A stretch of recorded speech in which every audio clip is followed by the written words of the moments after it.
Today we're going to go over a T4 swap and what it entails. Some people call it a non-VGT turbo swap. Specifically today we're going to be T4 swapping a 6-liter Powerstroke.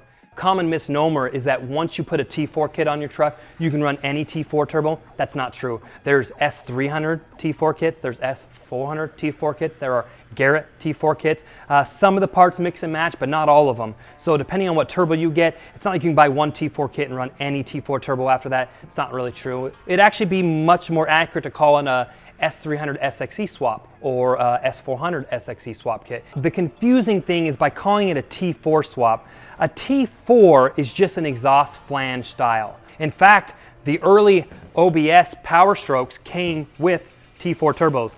So it's kind of funny because when someone does a T4 swap on a OBS truck, they're just swapping a T4 to a T4. It's kind of silly. T4 swap the world, but you're taking a T4 off, putting a T4 on. It doesn't really matter. It's just a little vocabulary. Most people understand what you're saying, but they are technically S300 turbo swaps or S400 turbo swaps. Today we're going to be doing an S300 swap on a 6.0 Powerstroke and going over some of the advantages and disadvantages. To get into the non-VGT swap, which is specifically for the 6.0, what it means is you're taking a VGT turbine housing or style turbo and switching it to a non-VGT.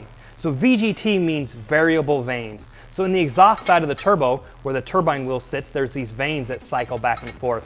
When the vanes are all the way closed, it creates a lot of pressure, which will get the turbine wheel spinning up faster. And then once you reach your desired boost level, the vanes will open and relieve the pressures. That aids mostly in bottom end spool up. That's why VGT turbos spool so much faster. It's because they've got the variable geometry vanes in them. A non-VGT turbine housings, which some people will mistakenly call fixed vane turbine housings. There's no vanes in these things to move. They're fixed geometry turbos or standard traditional turbine housings. So this is how turbine housings were always made up until the VGT turbos came out. If the VGT turbine housing is so great, then what are the disadvantages of it? That's one of the questions that we get asked the most. With the VGT turbine housing, you have more moving parts, which means more things to stick, more things to fail. But the biggest thing I'm going to say as a disadvantage is that the turbos are electronically controlled. That's its greatest Achilles heel, is it's electronically controlled, which gives you more options, quicker spool up, better functionality, until it's not working right. These things are controlled by your sensors in the truck, so your boost sensor, your back pressure sensor, your mass airflow sensor, and your VGT solenoid. If those inputs aren't working right, it can't give the right output to the turbo, and this will run way worse than anything else out there. A lot of the problems that we see come from when there's issues with the truck, a chafed wire, clogged sensor, a bad sensor. Some people will install new sensors and end up having the same problem. I have seen multiple sensors bad in a row. So I'm going to say the biggest advantage of a non-VGT turbo is that it is no longer electronically controlled.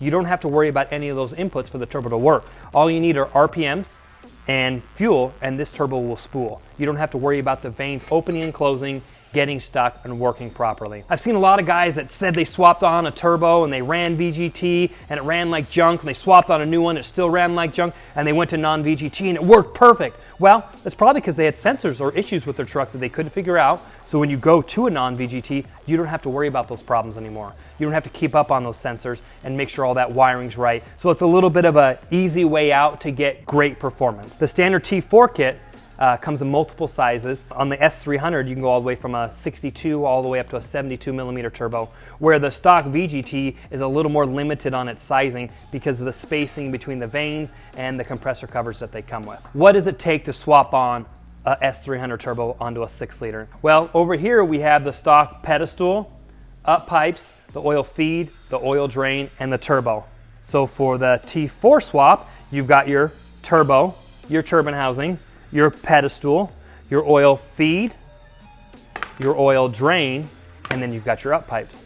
So this is an essential T4 kit for a 6-liter. It's what we're going to be installing today on the truck. One of the other big advantages of a T4 swap is the turbos themselves are cheaper. So yes, you do need to pay extra for the T4 kit, but once you have the T4 kit, you can buy turbos for much cheaper. So if you want to go from a 362 to a 363, it's going to be much cheaper than buying a whole nother VGT turbo. A lot of the reasons that people go to the T4 swap is there's more potential power. Similarly sized turbos, they're going to make similar power, but you can go much, much bigger on a T4 turbo. In fact, you can go all the way up to an 88 millimeter with an S400 T4 swap, where these VGT turbos tap out around 68 millimeters. So with a wide variety of sizing and the much larger, you're able to make much more power with the T4 kits. Another thing we get asked a lot about is spool up. A lot of people are really worried about going non-VGT because they're worried about losing the spool up.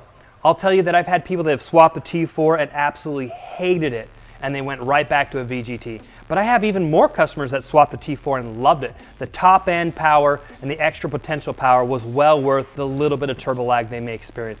I've had some people go non-VGT and swear it spools faster than VGT.